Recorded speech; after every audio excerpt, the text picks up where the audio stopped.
एक दफ़ा मुझे याद है, मैं अपने घर के पास एक चौक था, वहाँ जा रहा था, तो मुझे एग्जैक्टली एक वाइब्रेशन आई कहीं से, और मैं बहुत हैरान हुआ। मैंने वो मतलब पूरा चौक था, इधर गिर्द घूम के देखा कि यहाँ मतलब मुझे जो दुआ में अक्सर कभी कभी आती है वो, या मैंने हाँ जी स्पेशली उर्स पे ये नोट किया था कि अगर 100 बंदा धमाल कर रहा है तो कुछ पर्टिकुलर 1-2 बंदे होते हैं जिनसे वो वाइब्रेशन आती है। तो वो वाइब्रेशन मुझे आई तो मैं बड़ा परेशान होकर मैंने इधर उधर देखा कि यहाँ कौन है, तो मुझे मिला नहीं, मतलब कोई बंदा नहीं नज़र आया। तो उसके बाद मैं फिर दुकान पे चला गया। दुकान से जब मैं बाहर आया तो फिर दोबारा आई वही वाइब्रेशन आई। मैंने जान के वहाँ थोड़ा सा आगे गया तो वहाँ नाला था, और नाले के नीचे शाह डोले शाह का वो बैठा हुआ था, वो जो जिनको कहते हैं चूही कहते हैं या जो भी, डोले शाह के चूहे कह देते हैं, हाँ चूहे, हाँ उन्हें वो कह देते हैं, और वो ऐसे ऐसे करके कोई जिक्र कर रहा था। तो मुझे उससे वो वाइब्रेशन आई थी जो यूजुअली, हालांकि वो होश में था, लेकिन वो वाइब्रेशन वो थी जो धमाल में अक्सर बहुत कम लोगों से आती है, वो जो माइक्रोस्फेरिक छोटे सर। हाँ जी हाँ जी। वो अपने आपके ख्याल में वो होश में था, लेकिन वो जो कुछ भी कर रहा था वाइब्रेशन थी, तो मतलब वो वाइब्स ही आई थी, वो आई, और मैंने उसको बाकायदा लोकेट किया, और फिर मैं नीचे गया और मैंने बस उसको पैसे जो मेरी जेब में थे मैंने रखे और वापस ऊपर आ गया।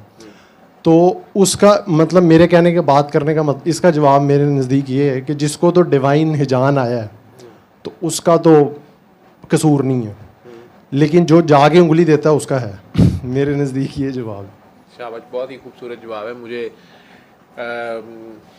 25 साल तुम मदीना मुनव्वरा रहे हो, पैदाइश के बाद से शायद सरकार के सहन में खेलते रहे और शरारतें करते रहे, और मुझे ये खुशी है कि तुम्हें क्लैरिटी ऑफ थॉट है, ठीक है। और इस पर मैं बाकी बात करता हूँ, मैं ज़रा वॉशरूम से हूँ, आप लोग खुद अपनी अपनी बात करें। इसमें एक दूसरी, मैंने माइक हटा दिया तो आवाज़ आ रही है, तो इसमें दूसरी बात मैं ये भी ऐड करना चाहूँगा कि आप में से ये बात आपकी ठीक है, मैं ये फ़िक्रा भी बोलता होता हूँ कि धमाल पड़ जानी बड़ी बात नहीं है, धमाल को कंट्रोल करना बड़ी बात है, ठीक है। कि आपको वो पड़ रही है, आप उसे कंट्रोल कर लें, या आप पे वो फेज़ आ रही है, आप उसे कंट्रोल कर सकें अगर तो।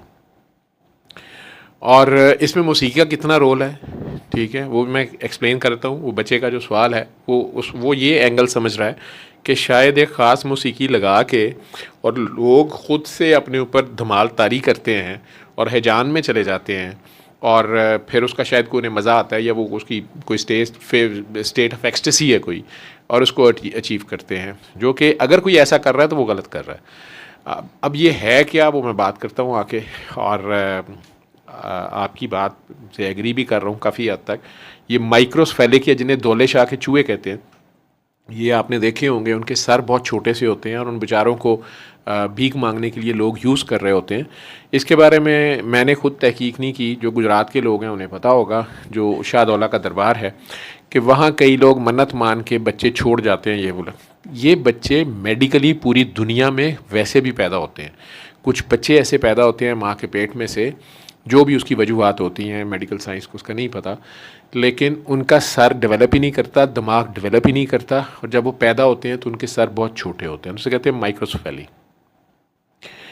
जो दौले शाह दरबार के बारे में है, वो ये भी मैंने बातें सुनी हैं, लेकिन मैं कंफर्म नहीं कर सका, कि कुछ लोग कोई ऐसी मन्नतें मानते हैं और फिर उनका जब बच्चा पैदा होता है, अगर औलाद नहीं हो रही होती तो कहते हैं जी पहला बच्चा जो होगा हम उसको जी ये कंटोप पहना देंगे, कोई लोहे का खौत बना देते हैं उसके सर पे, तो इरादतन उसका सर बड़ा नहीं होने देते, जो जुल्म है, ठीक है।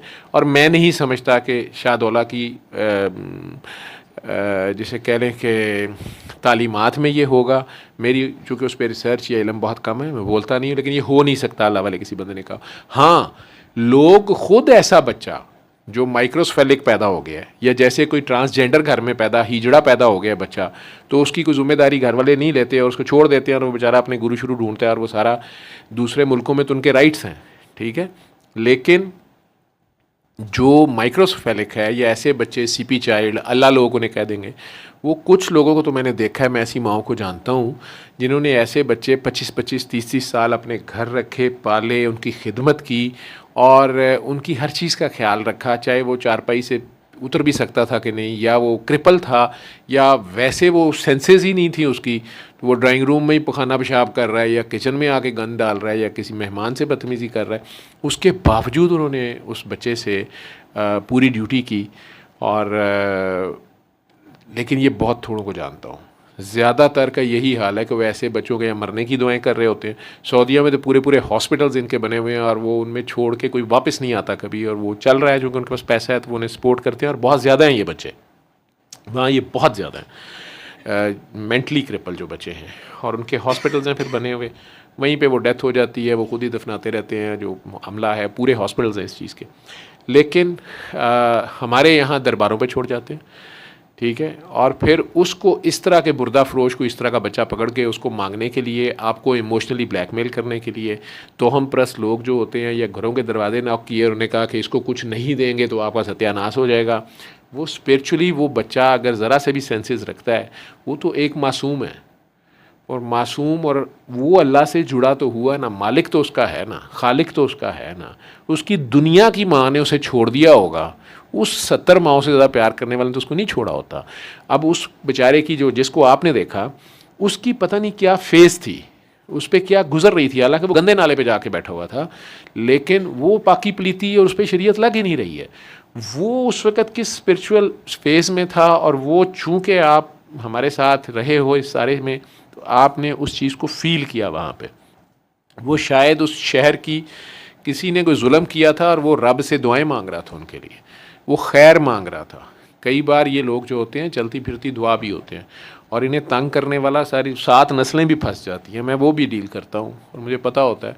फिर आके वो पीट तो रहे होते हैं, ठीक है, कि हमारे साथ ही क्यों, और पिछली नस्ल में भी ऐसा था, अब भी हमारे साथ ऐसे हो रहा है, आगे ऐसे ना हो, डाइवोर्सेस हो ही जा रही हैं या बच्चे अब नॉर्मल पैदा हो रहे हैं।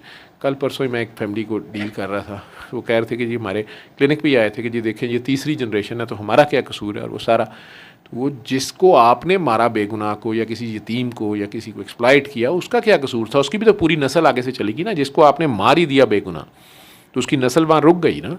तो जिसने मारा उस जालिम की नस्ल चल रही है ना, और उसी पैसे से या उसी जायदाद से या उसी चीज़ से पल पोस के चल रही है। तो वो कैसे, जिस आटे में शराब डाली हुई है उससे ना नशा चढ़े, ये कैसे हो?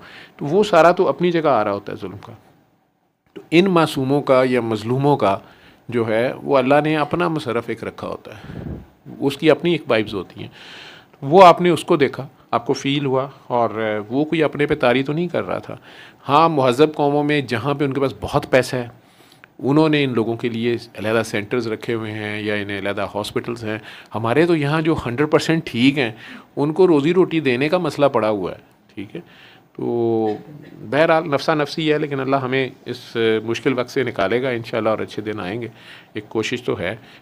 सल्ले अला, सल्ले अला, सल्ले अला, सल्ले अला, सल्ले अला शफीना, सल्ले अला